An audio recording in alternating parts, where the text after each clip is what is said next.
Bonjour Shmuel. Bonjour le Chaim, Gilbert, aujourd'hui je Allez, pense. l'Echaim, un petit l'Echaim, je mérite bien une petite goutte de vodka pour Purim. Allez le Allez, Chaim, pour le Sameach, tout le monde.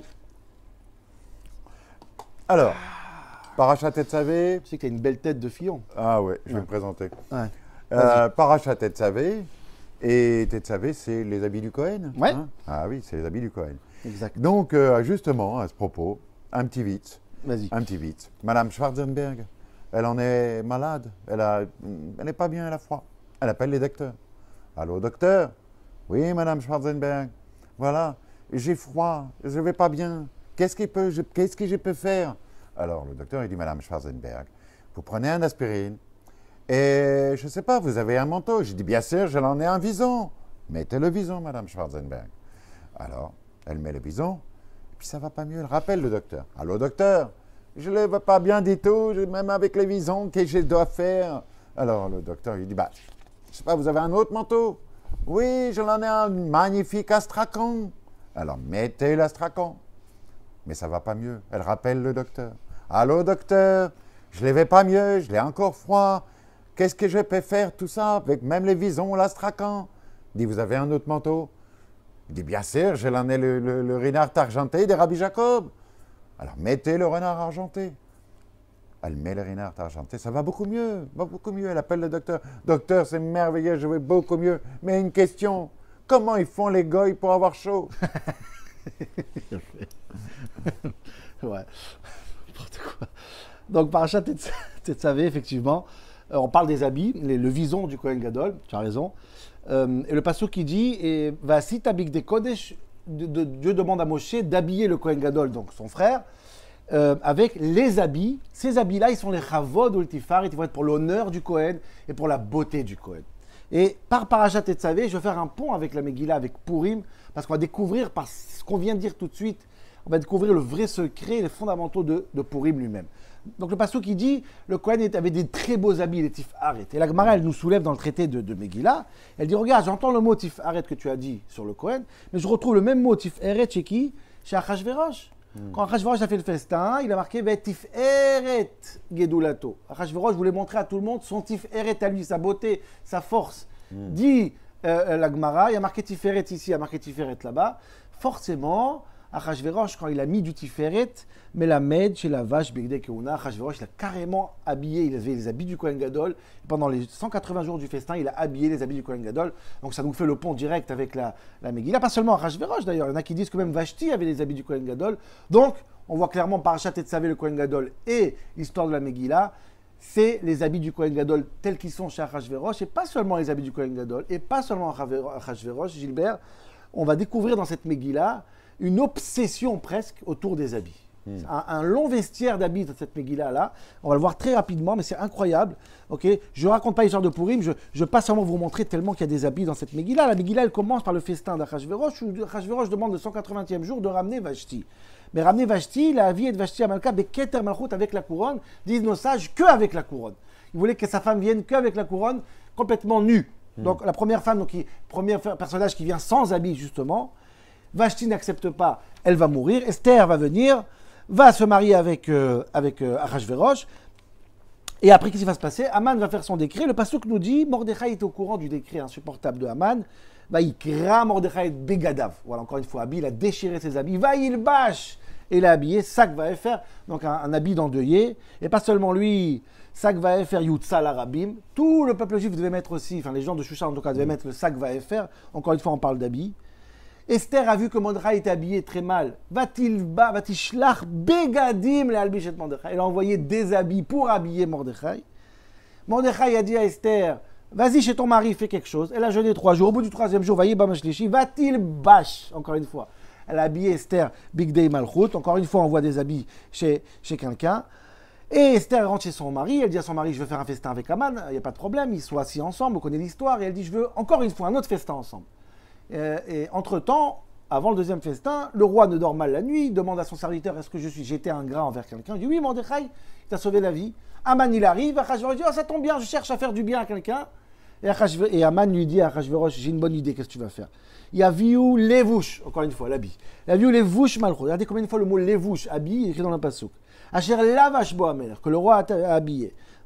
Venaton halevush ve'asous. Il faut mettre les habits sur celui que tu veux honorer. Ve'il bishu et aish. Il faudra habiller la personne. Il faudra dire à cette personne, ainsi fait-on à l'homme que le roi veut honorer. Le roi a dit à Aman, fais exactement ça à Mordechai. Kachet alevouch, prends le levouch, habille Mordechai. Vaï Kachaman et alevouch, vaï albéchet Mordechai, les vouches. Ça n'arrête pas, on parle des habits. Et la pointe du hoc, j'ai envie de dire, le summum de la Megillah, quand tout le monde va lire ensemble, c'est quel pasouk? Ou Mordechai yatsa milifne amel belevouch malchut. Encore une fois, Mordechai va sortir avec ses habits royaux. C'est le top de la Megillah où Mordechai, encore une fois, est habillé. Encore une fois, on va solliciter les habits. Et même quand on va finir la Megillah, on va faire ce fameux piyut, Shoshanat Yaakov. Et qu'est-ce qu'on parle là-bas? Trelet Mordechai. Qu'est-ce qu'ils ont vu pour être contents? Pourquoi Shoshanat Yaakov Tzahalav et Salam? Pourquoi elle est contente? Parce que Bir Otam, Trelet Mordechai, ils ont vu Mordechai habillé. Ça veut dire que les habits ont une place énorme dans la Megillah et c'est eux qui nous cachent et qui nous révèlent ce qui se passe derrière le miracle de Purim. Et tellement que c'est important les habits, ce serait la coutume qui va être le symbole de Purim. Bien sûr, ça va être les déguisements, encore les habits. Tout le monde va se déguiser, comme pour dire les habits, c'est Purim. Et c'est ça que je vais essayer de comprendre aujourd'hui. Qu'est-ce qui se cache derrière ces habits? Bon, si on se comprend bien, en fait, la Megillah, c'est un peu la Bible des Shmatolot. Exactement. Ouais. Un long vestiaire d'habits, comme j'ai dit. Et alors, pour comprendre tout ça, je vais aller je vais venir un peu d'autre part, de quelque part d'autre, parce que cette semaine, Purim, autour de Purim, est mort un grand Yortzeit, est mort Staline. On parle de dictateur, on parle de Joseph Staline. Staline, il est mort donc le 5, 6 ou 7 mars, je ne sais pas exactement. Et quand je pense à Staline, je pense forcément à la comparaison avec Hitler. Je vais vous dire pourquoi je pense à ça.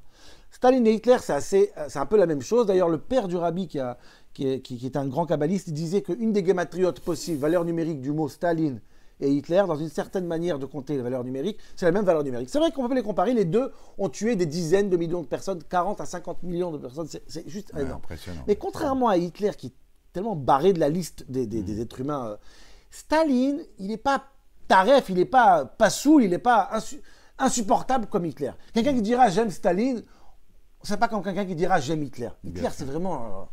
Et comment ça se fait? Les deux étaient des assassins insupportables. Qu'est-ce qui fait qu'Hitler, il est beaucoup plus pire et insupportable, et on ne peut pas l'entendre beaucoup plus que Staline?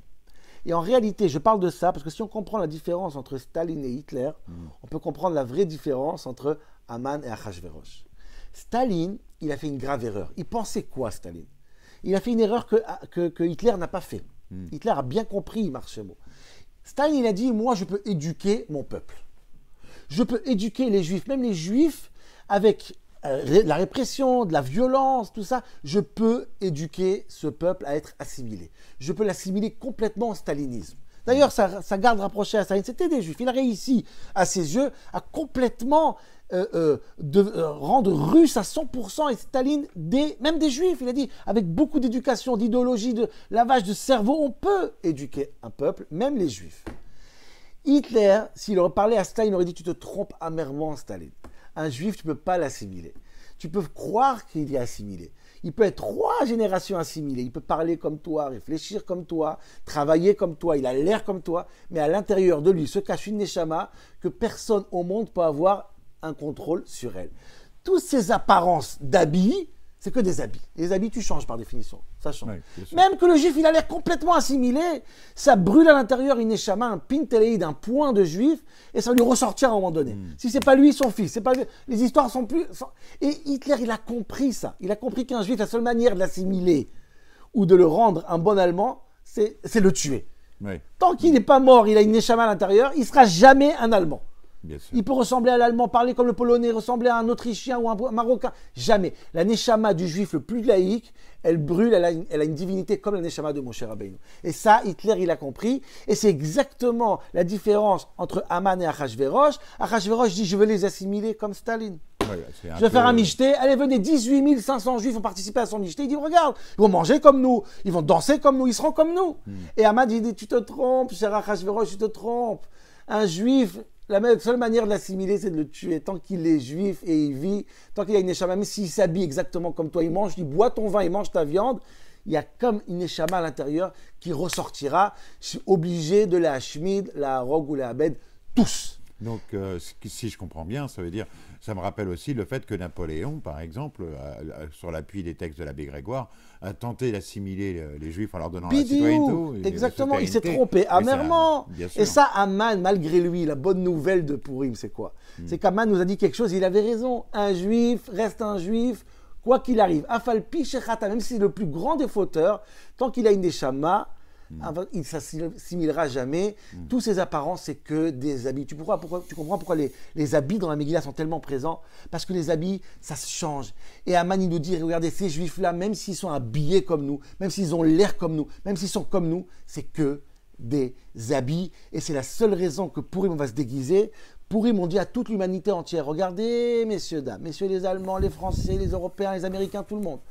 Tout ce qu'on a l'air comme vous, c'est un déguisement. En fin de compte, Aman, il a raison. Un juif, partout dans le monde, du plus grand au plus petit, Mordechai, Moshe ou le plus petit des juifs, c'est la même neshama qui brille.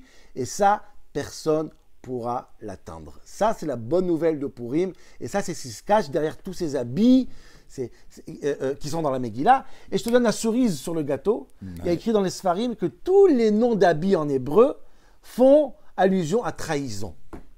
Si tu dis Beged en hébreu, Beged dans ça je dis c'est Boged. Habit, Boged ça veut dire trahi, la trahison. L'habit trahit la vraie personnalité de la personne. Me'il, le manteau, Mo'el, Me'ila, c'est aussi une expression de trahison et prendre et voler.